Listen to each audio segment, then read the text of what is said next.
اور آج 3 رمضان المبارک ہے، میری بڑی خواہش ہے کہ سیدہ پاک رضی اللہ تعالیٰ عنہ کا روایت کیا گیا یہ وظیفہ، آپ کی ارشاد فرمائی گئی یہ بات، آپ دیکھیے اس کو بھی امام بہقی نے روایت کیا ہے۔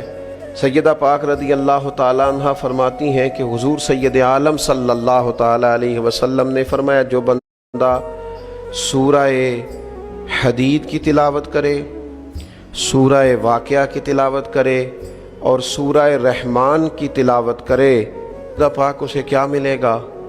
تو آپ فرماتی ہیں اس کا نا ایک نام ڈال لیتے ہیں فرشتے،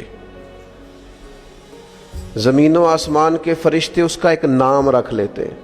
فرماتی ہیں جو سورہ حدید، سورہ واقعہ اور سورہ رحمان کی تلاوت کرے، زمین و آسمان کے فرشتے اسے جنتی باشندہ کہہ کے پکارنا شروع کر دیتے ہیں۔ تو جنتی آدمی ہے، اگر اس کی تلاوت کریں، امام بہقی نے اس کو روایت کیا، اس کا نام رکھ لیتے ہیں فرشتے، جنتی جنتی کہہ کے گویا پکارتے ہیں، جنتی۔ تو سیدہ پاک رضی اللہ تعالیٰ عنہ کی روایت کردہ ان احادیث مقدسہ سے ہم نے اپنے لیے سبق حاصل کرنا ہے۔ اور آج